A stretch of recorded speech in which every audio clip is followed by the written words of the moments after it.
নমস্কার, হারানো আসরের একটি নতুন গল্পে আপনাকে স্বাগত। আমাদের আজকের গল্প আশাপূর্ণা দেবীর লেখা আশাভঙ্গ। গল্প পাঠে আমি সোমালি। চলুন গল্প শুনি। চিঠিখানা হাতে করে অনুরাধা বরের কাছে এসে দাঁড়ালো। বলল, নাও, এখন কি উত্তর দেব বলো। মৃগাঙ্ক খবরের কাগজের থেকে মুখ তুলে প্রশ্নটা সম্বন্ধে যেন একটু অবহিত হয়ে উত্তর দিল। তোমার খুশি? ওই দেখেছ তো, কখনো যদি একটা সোজা উত্তর পাওয়া যাবে। কেন আমার খুশির উপর নির্ভর কেন? সবসময় বুঝি যা খুশি হচ্ছে তাই করছি? আহা, করছো কে বলেছে? করো না বলেই তো এত খেদ। তাই এবার থেকে যাতে নিজের খুশিতে চলতে পারো তারই হুকুমনামা দিয়ে দিচ্ছি। অনুরাধা বলল, হয়েছে, খুব উদারতা দেখানো হয়েছে, কিন্তু ঠাট্টা রেখে সত্যি বলো, কিভাবে উত্তরটা দিলে ঠিক হবে, মানে যাতে আর কি মহাশ্বেতা মনক্ষুণ্ণ হবে না। তোমার সখীকে মনক্ষুণ্ণ হওয়ার হাত থেকে অব্যাহতি দিতে চাও তো? পরিষ্কার লিখে দাও, অমুক তারিখে অমুক ট্রেনে রওনা দিচ্ছি। বয়স্ক অভিভাবকরা কেউ সঙ্গে নেই, অতএব স্টেশনে যেন অতি অবশ্য করে লোক থাকে। এছাড়া আর যাই লিখবে তাতে তিনি মনক্ষুণ্ণ হবেন। আহা, আমি যেন যাব। আমি তো ভাবছি যাবে। হঠাৎ এত পরিষ্কার ধারণাটা হলো কি করে? এবারে আবেদনটা জোরালো তাই। অনুরাধা মুখটা কালো করে বলল, আমাকে এমনি নিজ ভাবো তুমি, কেমন? মৃগাঙ্ক অবাকের ভান করে বলল, কি আশ্চর্য, এতে নিজ ভাবা হলো কোথায়? সখী তবু নিজের লোক, তার আবেদন নিবেদন এড়িয়ে এসেছ এতদিন, কিন্তু এ হচ্ছে প্রায় কুটুম্বর ব্যাপার, সখীর স্বামী, সমীহর সম্পর্ক। অনুরাধা কোনোদিনই বুঝতে পারে না মৃগাঙ্ক সত্যি কি চায়। সব কথাই বলে পরিহাসের ঢঙে, আর এই ঢঙের আবরণে নিজেকে সব সময় রাখে আচ্ছন্ন করে। ব্যাপারটা এই, অনুরাধার সহপাঠিনী মহাশ্বেতা থাকে আসানসোলে। স্বাস্থ্যটা তার এমনই খারাপ যে এইটুকু দূরত্বের ব্যবধান অতিক্রম করে কলকাতায় আসাও হয়ে ওঠে না। অথচ নিঃসন্তান জীবন তার মাঝে মাঝে যেন মানুষের অভাবে অতিষ্ঠ হয়ে ওঠে। তাই সে যে যেখানে আত্মীয় বন্ধু আছে তাদের সবাইকে চিঠি লিখে লিখে মিনতি জানায়, এখানে এসে 2-4 দিন বেরিয়ে যাও না। এসো বলাটা খুব সহজ নয়, কিন্তু এসো কথার মান রাখাটাই কি খুব সহজ? গেরস্থ লোকের পক্ষে চট করে কোথাও 2-4 দিনের জন্য বেরিয়ে আসা প্রায় অসম্ভবেরই মতো। আত্মীয়বর্গ কেউ কেউ ঘুরে এসেছে, আর কেউই বড় এ ডাকে সাড়া দিচ্ছে না। এখন সে বান্ধবীদের টানাটানি শুরু করেছে। অনেক দিন থেকেই অনুরাধার কাছে মিনতিপত্র আসছে, অনুরাধা সমানেই এড়িয়ে এসেছে, কিন্তু এবারে আর একটা নতুন চাল চেলেছে মহাশ্বেতা। স্বামীকে দিয়ে অনুরোধপত্র লিখিয়েছে। সে চিঠির ভাষা এই, আপনার সখী জানাচ্ছেন এই শেষবারের মতো আবেদনপত্র যাচ্ছে। এবারও যদি একবার অনুগ্রহ করে অধমের বাড়ি পায়ের ধুলো না দেন, বুঝতে হবে আপনার হিসেবের খাতায় মহাশ্বেতার কোনো স্থান ছিল না। এই চিঠি নিয়েই ফাপড়ে পড়েছে অনুরাধা। সত্যি কি অক্ষম সে! বন্ধু কাতর আবেদনে আমন্ত্রণ জানাচ্ছে 2 দিনের জন্য একটু বেরিয়ে যেতে।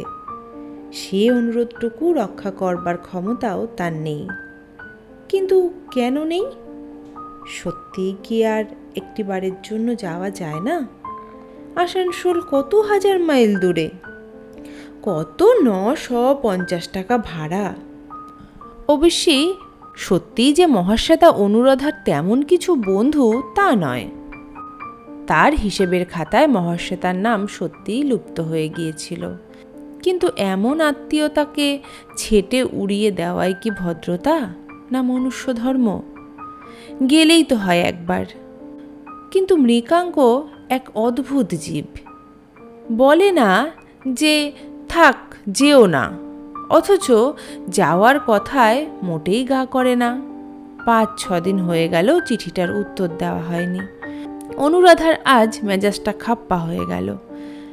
না হয় তুমি গরিব, না হয় স্ত্রীকে তার বড়লোক সহপাঠানির বাড়ি পাঠাবার মতো রেস্তো বার করা তোমার পক্ষে সহজ নয়, তাই বলে ভদ্রতা জ্ঞানও থাকবে না। বড়লোকরা যেন কি এক অধম জীব মৃগাঙ্কর কাছে, আর গরিব হওয়াই যেন মস্ত এক পৌরুষ। বসে বসে লম্বা লম্বা নাটকীয় উক্তি করব, আর হতভাগ্য বড়লোকদের প্রতি ব্যঙ্গ দৃষ্টি হানব। ভারী এক কৌশল শিখেছ। স্বামীর উপর রাগ করেই বন্ধুকে খসখস করে একটা চিঠি লিখে ফেলল অনুরাধা।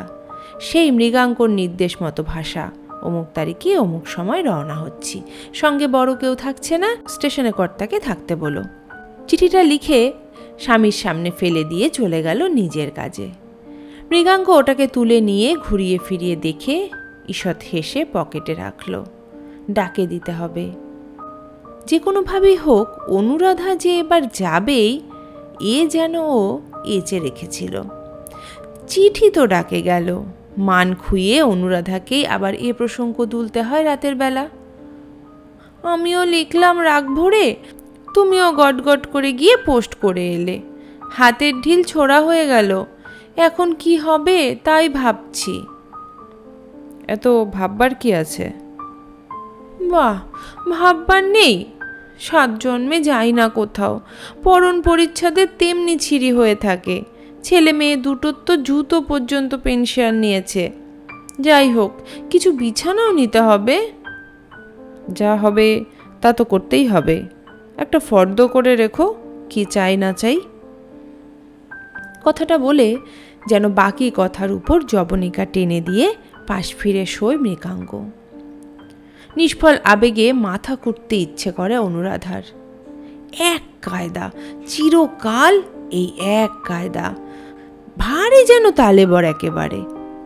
ওর এখন ইচ্ছে হচ্ছে স্বামীর সঙ্গে এই যাওয়া নিয়ে খানিক আলোচনা করে মনের ভাবটা কিছু লাঘব করে নেয়। কিন্তু অদ্ভুত একটা অস্থিরতায় ওর বুক কাঁপছে। পরের বাড়ি গিয়ে থাকা, বড় লোকের বাড়ি গিয়ে থাকা, স্বামীকে বাদ দিয়ে একা কোথায় যাওয়া, এ সবই যেন অনুরাধার কাছে অভূতপূর্ব। মহাশ্বেতা অবশ্য এদের সপরিবারেই যেতে বলেছে, কিন্তু মৃগাঙ্ক যাবে না, জানা কথা।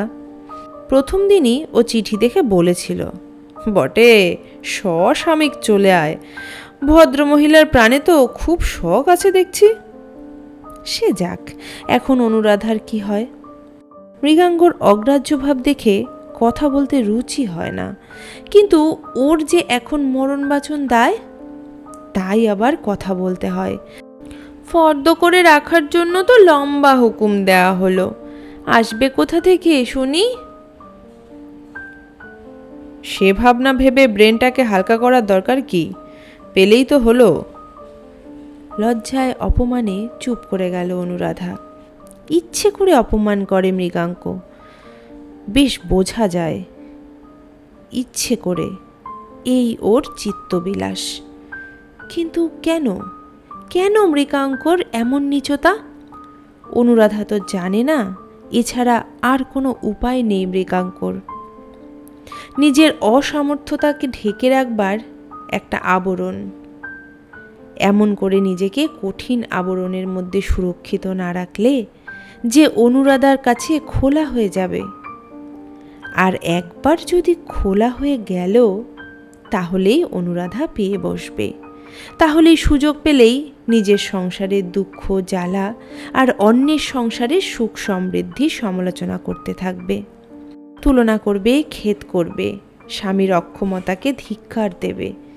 কি নয়? এর চাইতে এ ভালো। এত উঁচু ডালে বসে থাকবে যে পেরে ফেলতে পারবে না অনুরাধা। খুব রাগ করেই ফর্দ করে রাখলো অনুরাধা।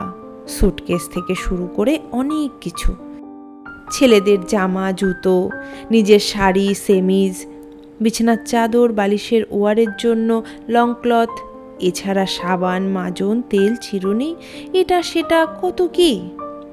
হ্যাঁ, সব এনে দিল মৃগাঙ্ক, গুছিয়েও দিল সব, শুধু স্টেশনে গেল না। অনুরাধা এ অবহেলাটা সত্যিই আশা করেনি। জীবনে কোথাও যায় না অনুরাধা। হাওড়া স্টেশনে কবে শেষ এসেছিল ভুলেই গেছে। আর সেই আশা এলো কিনা সম্পর্কে এক ভাগ্নের সঙ্গে। না, ফিরতে আর ইচ্ছে হয় না। যদি এই যাওয়ায় জন্মের শোধ যাওয়া হতো, ঠিক জব্দ হতো মৃগাঙ্ক। কিন্তু বিধাতা তো কখনো উচিত লোককে জব্দ করেন না, জব্দ করেন তাকেই যে নিরপরাধ। হ্যাঁ, বিধাতার ওই রকমই খামখেয়াল। নইলে মহাশ্বেতার স্বামী নলিনাক্ষের মতো লোক, যাকে দেবতুল্য লোক বললেই ঠিক বলা হয়, তাকেও এত জব্দ করে রেখেছেন। প্রায় চিররুগ্না স্ত্রীকে নিয়ে যাকে সংসার করতে হয়, তার চাইতে জব্দ হয়ে আর কে আছে? বন্ধুর বাড়িতে এসে প্রথমটা যেন লজ্জায় মাথা কাটা গিয়েছিল অনুরাধার। এদের অবস্থা ভালো তা জানতো, এত ভালো তা আন্দাজ ছিল না। যখন কলকাতা থেকে প্রায় 100 টাকার মতন জিনিসপত্র, কাপড় চোপড় কিনে নিয়ে এসেছিল, তখন ভেবেছিল বান্ধবীকে আর ধরতে ছুতে হবে না। অনুরাধার অবস্থাটা কোথায় দাঁড়িয়ে, বান্ধবীর সঙ্গে সমান তালেই মাথা তুলে চলতে পারবে। কিন্তু দেখে অবাক হয়ে গেল, এ বাড়িতে ঢোকার সঙ্গে সঙ্গেই তার সমস্ত সাজসজ্জা, তার নতুনত্বের চাকচিক্য নিয়েও লজ্জায় যেন অধোবদন হয়ে পড়েছে। এদের এই ঘাস ছাটা সবুজ মকমলের মতো লনে অনুরাধার ছেলে মেয়ের সস্তা দামের কেটস পরা পাগুলো যেন বিশ্রী, দৃষ্টিকটু। অনুরাধার নতুন টিনের সুটকেসটা এ বাড়িতে যেন ব্যঙ্গের প্রতিচ্ছবির মতো জায়গা জুড়ে বসে রয়েছে। আর অনুরাধার সব চাইতে দামি শাড়িখানা পরে মহাশ্বেতার গা ঘেঁষে বসতে মেজাজ খারাপ হয়ে যাচ্ছে। 12 মাস এইরকম হাতিপার দনেখালি শাড়ি পরে মহাশ্বেতা। যেমন শাড়ি অনুরাধার কাছে চিরদিনের স্বপ্ন হয়েই রইল। কেন 8 পৌরে শাড়ি এত দামি হবার কি দরকার? রাগে যেন গা জ্বলে যায় অনুরাধার। এই রকম ভালো ভালো শাড়ি জামা পরে শুধু পুতুলের মতো ঘুরে বেড়ানো, স্বামীকে এক পেয়ালা চা পর্যন্ত করে খাওয়াবার ক্ষমতা নেই, অথচ সেই স্ত্রীকে মাথার উপর সিংহাসন পেতে বসিয়ে রেখেছে নলিনাক্ষ। প্রথমটা এদের প্রেম দেখে যেন অভিভূত হয়ে পড়েছিল। অহরহ স্ত্রীর জন্য কি উৎকণ্ঠা, কি সতর্কতা, কি আহা আহা আর গেল গেল ভাব নলিনাক্ষর। এর কাছে মৃগাঙ্ক তুলনা না করে পারে না অনুরাধা। প্রতি পদেই তুলনা আসে, উঠতে বসতে, খেতে শুতে। মনে হতো, হ্যাঁ, স্বামী যদি হতে হয় তো নলিনাক্ষর মতো স্বভাবের লোকেরই হওয়া উচিত, যারা স্বামিত্বকে খালি প্রভুত্বের কোঠায় রাখে না। কিন্তু 2-1 দিন দেখার পরই ক্রমশ সব কিছু বাড়াবাড়ি লাগছে। এখন মনে হচ্ছে, আহা, ওই তো খেদি বউ, তার আবার চিররুগ্না, কখনো 1 গেলাস জল পাবার পিত্তেশা নেই বউয়ের কাছে, তার আবার এত আদর। আদিক্ষেতা, সত্যি আদিক্ষেতার মতোই দেখতে লাগে অনেক সময়। হৃদয় দৌর্বল্যের রোগিণী স্ত্রী মৃত্যুর আশঙ্কায় সদা সশঙ্কিত স্বামীর তটস্থ ভাব কি সহজ লাগবে অনুরাধার মতো মেয়ের কাছে, যার স্বামী হৃদয়ের অভিব্যক্তিকে খেলমি বলে ভাবে? অনুরাধা এক এক সময় ভাবে আমাকে দেখিয়ে দেখিয়ে করে। সকালবেলা নলিনাক্ষ কাজে বেরিয়ে যায়, আসে দুপুরে, কাজেই সকালবেলার জলযোগটা তার রীতিমতো ভারী। অনুরাধা এখানে নতুন এসেছে, ছেলে মেয়ে দুটো কেন, তার নিজেরও চেঞ্জ লেগে গেছে, কাজেই সেই টেবিলের অংশীদার। তার কিন্তু এত লজ্জা করে মহাশ্বেতার ঢং দেখে, একখানির উপর 2খানি বিস্কুট খেতে হলে উনি নাকি মারা যাবেন। মরে যাওয়াই উচিত তোমার, মনে মনে বলে অনুরাধা। তারপর আজ তো রবিবার, একটু আধটু বেড়াতে যাওয়া হবে নাকি কোথাও? সকালবেলা চা খেতে বসে বলল নলিনাক্ষ। মোটর করে একটু বেরিয়ে আসতেও অক্ষমতা মহাশ্বেতার। একটু তাই চোখ তুলে হাসল। অর্থাৎ তুমি বলো। নলিনাক্ষ বলে, তোমার বান্ধবীর অনারে যে কিছুই করা যাচ্ছে না, ঠিক এই সময় তুমি শরীরটা বেশি খারাপ করলে। বেশি আর কম, আমার তো শালগ্রামের শোয়া বসা। হেসে ওঠে মহাশ্বেতা, বলে, তা চলো আজ একটু বেরিয়ে আসা যাক, দেখা যাক বাঁচি কি মরি। ওই ঢঙের কথা শুরু হলো, মনে মনে ভাবে অনুরাধা। ওর একান্ত ইচ্ছে একটু বেড়ানো হয়। এসেছে যখন বিদেশে, কিন্তু মহাশ্বেতার ওই অসুখ অসুখ ঢং সবটাতেই বাদ সাধছে। এই দেখুন আপনার বান্ধবীর কথা। অনুরাধার দিকে তাকায় নলিনাক্ষ। ভয় লাগিয়ে দেন একেবারে। উফ, একবার সেই আমার ভাইজি এসেছিল, তার সঙ্গে পাল্লা দিয়ে পাহাড়ে উঠতে গিয়ে সে কি বিপদ। ফিরিয়ে আনতে পারবো তার ভাবিনি। তা না আনলেই পারতে। মহাশ্বেতা মৃদু হাসে। ভালোই হতো পাহাড়ের কোলে এই পাহাড়ে বোঝা নামিয়ে আসতে। কি বলিস অনু, আমার মতো বউ মাথার বোঝা ছাড়া আর কি? বলে বটে, কিন্তু বলার ধরনে মনে হয় বেশ জানে। মাথার বোঝা নয়, গলার মালা। নলিনাক্ষ বলে, তাহলে ঠিক করে ফেলুন কখন যাওয়া হবে, পরামর্শ করে ফেলুন আপনার বান্ধবীর সঙ্গে। অনুরাধা কুণ্ঠিত হাস্যে বলে, আমি আর কি বলবো? সত্যিই তো, ও আর কি বলবে? যা কিছু ব্যবস্থা তো মহাশ্বেতার শরীর বিবেচনা করে। ব্যবস্থা হয়ে যেতেই নলিনাক্ষ স্ত্রীকে নির্দেশ দেয়, বেশ, তাহলে তুমি এখন 2 ঘন্টা শুয়ে নাও গে, বিকেলের ক্ষতিপূরণ হিসেবে। শুয়ে পড়বো এখন?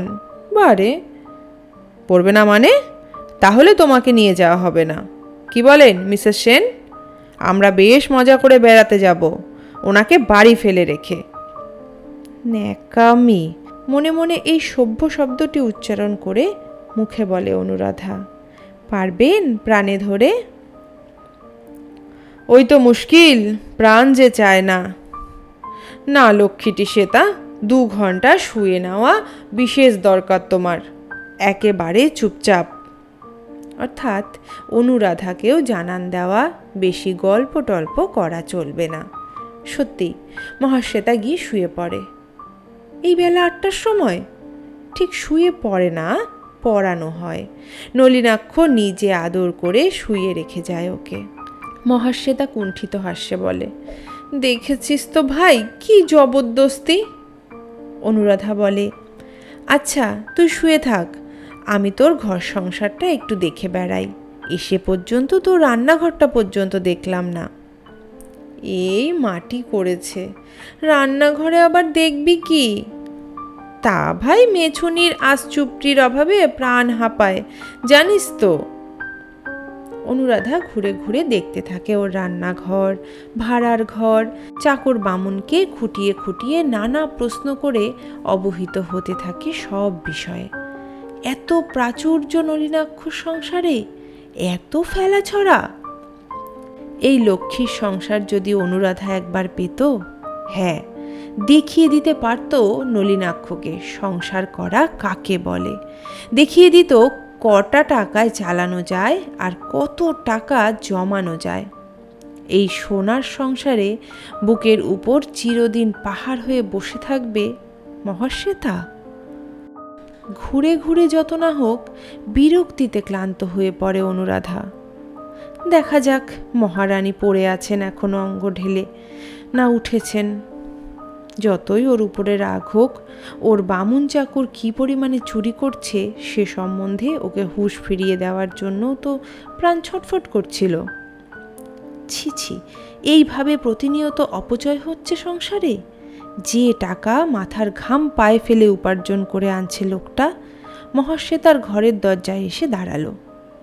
ঘর অন্ধকার, জানলা দরজা সব বন্ধ, শুধু শান করে পাখা ঘুরছে। ডাকলো, কিরে ঘুমিয়ে আছিস নাকি? সাড়া এলো না। ঢুকে পড়ে বলল, ও মা, তুই তো বেশ যখন তখন ঘুমিয়ে নিতে পারিস। শ্বেতা, শ্বেতা, কিরে কত ঘুমোচ্ছিস? শ্বেতা নিস্তব্ধ। ভয় করে অনুরাধার। নলিনাক্ষ আড়ালে বলে, ওর হার্টের অবস্থা তো জানেন না, ওকেও বলিনি। ডাক্তার বলেছে যে কোনো মুহূর্তে ঘুমিয়ে ঘুমিয়ে হার্ট ফেল করতে পারে। সেই মুহূর্তটা কি তবে এসে গেল হঠাৎ? মৃদু আর সন্তর্পণে ভয়ে ভয়ে ওর কপালের উপর হাত রাখলো একটু। ঠান্ডা কনকনে, শুধু পাখার হাওয়ায় এত ঠান্ডা হয়? আশঙ্কায় বুক কাঁপে। কাউকে ডাকবে নাকি? চিৎকার করে উঠবে? ভালোবাসার নিদর্শন দেখাতে কেঁদে উঠবে? কিন্তু অনুরাধার তো হার্টের অসুখ নেই, ওর বুকটা এত কাঁপছে কেন? শুধু আশঙ্কায়?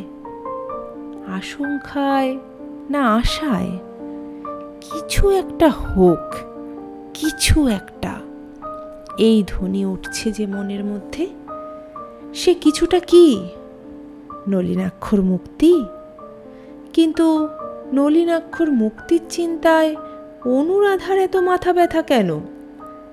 চিৎকার করে উঠল না অনুরাধা, দাঁড়িয়ে দেখতে লাগলো। না, কোনো সন্দেহ নেই, মুখে মৃত্যুর প্রশান্তি। বুকের কাপড়টা ওঠানামা করছে, সে শুধু পাখার হাওয়ায়। ভাবতে থাকে, সখীর মৃত্যুর সঙ্গে সঙ্গে কি অনুরাধা চলে যাবে? যাওয়াটা ভালো দেখাবে? নলিনাক্ষকে একটু শান্ত করে যাওয়াটাই কি কর্তব্য নয়? আশ্চর্য, অসুখটা তাহলে নিছক কাল্পনিক নয়? এত সহজে মরে যেতে পারে মানুষ এমন নিঃশব্দ মহিমায়? কতক্ষণ যে তাকিয়েছিল অনুরাধা, কতবার মহাশ্বেতার বুকের কাপড়টার ওঠা পড়া দেখেছিল কে জানে। হঠাৎ আর একবার ডেকে উঠল, শ্বেতা। অন্ধকার ঘরে শব্দটা যেন ঝনাত করে বেজে উঠল। অনেকক্ষণ চুপ করে থাকার পর হঠাৎ ডাকটা যেন নিজের কানে অদ্ভুত বিকৃত শোনালো। মনে হলো ঘরের জিনিসপত্র সব যেন ধাক্কা খেলো হঠাৎ। আর আর অনুরাধার সমস্ত দুশ্চিন্তাকে ব্যঙ্গ করে, সমস্ত কল্পনাকে বিদীর্ণ করে, সমস্ত আশা ভঙ্গ করে দিয়ে চোখ মেলে চাইল মহাশ্বেতা। হার্টের রোগীর গভীর ঘুম এর আগে কখনো বুঝি দেখেনি অনুরাধা। শেষ হলো আজকের নিবেদন। গল্পটি কেমন লাগলো কমেন্ট করে জানান। ভালো লাগলে একটি লাইক দেবেন এবং আমাদের চ্যানেলে যদি নতুন হন তাহলে প্লিজ সাবস্ক্রাইব করে পাশে থাকবেন।